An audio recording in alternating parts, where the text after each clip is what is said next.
Hello, ladies. This is a little something I have just developed in my something I would like to call autism laboratory. I shared it with Srijata also, so I'm sharing with everybody else. See what you can do. This is a detailed assessment, okay, of your kid, because I believe that if you can assess your child, then working becomes very easy. So the 5 areas that I always talk about: behaviors, academics, language, expressive, receptive, social skills, and activities of daily living. So for Jay, so now here detailed assessment. So behaviors, so the positives and the negatives. Okay, so he listens and follows, no defiance, very obedient, blah blah blah. There's a little bit of a stim there. It is still there, like it's almost like gone down by 20. It's, I would say it's something like a 15-20%, but it still does exist. So I've written that. So rigid patterns are there, some little bit of rigidity still left.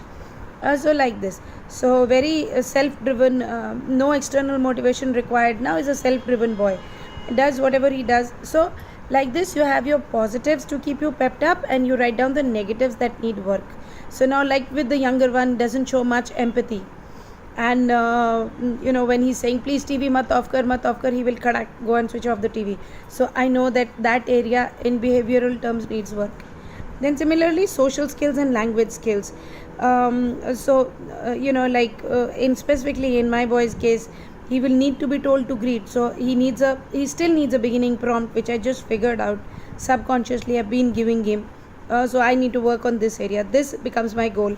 Once started, then he is very fluent. He will ask, he will do. Then he's doing maintenance. He's taking the conversation places. He's directing. But that initial one, which I actually did not realize, and when I started doing this activity, and that's why I'm sharing it with all of you. When you begin to do this, you will realize, oh my God, yeah, this is where a lag is.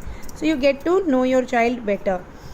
Sometimes he will talk a little, out of sync. So then it gets too lengthy, goes into the details which the listener may not be interested in.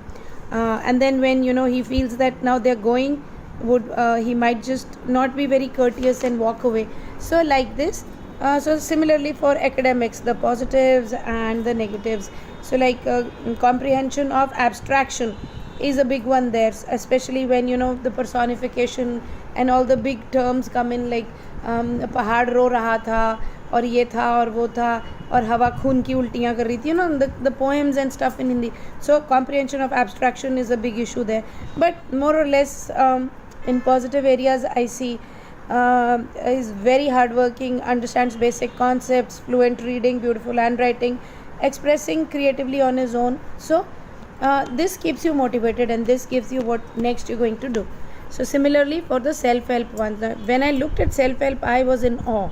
So my boy has actually completely outgrown this area, the negative one. So there are so many positives, and there was less space and there was more. So I said, good, we are going fine. So on the basis of that, this is a graph that I made, which tells me, so like on behaviors, I've given him 100%, actually it should be a 95 somewhere, because still with his brother there's an issue.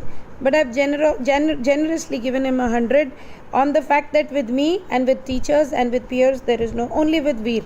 So that one area I need to work upon. Maybe he's taking him for granted, or maybe he's thinking that Veer is now I'm his older brother, so I can boss around. So similarly, leisure time management, it's a 90%, yeah, because I've never had to tell him, and he can handle that on his own. Money management is at 75%. Time management, I've given him a 50%, yeah. Planning again 80%. He's already packed his bags and everything for his visit, with a list and everything. Language skills, again I've given him a 50%. I would, according to my standards, this needs major work. So the finer nuances, so we're gonna work on it.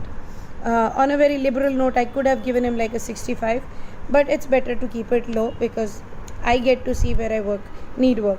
Math skills 40%, of course I know that, and it's only going to be experiential, so we're doing it.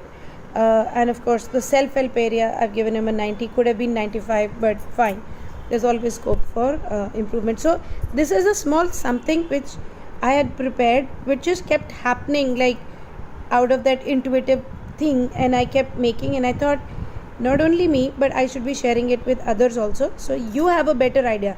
Now seeing this, I know where my kid is, what is my burning concern, how do I innovate and create my working around so that I attack this. As far as this is concerned, I'm sorted. So these give me peace of mind that yeah, I'm good here, I'm pretty much good here, I'm good with planning also. These areas I need to work on. So on that note, I'm sharing this for all mothers to create something like that, so that you have a better hang of where your kid is, what is it that you need to take to the next level. Thank you.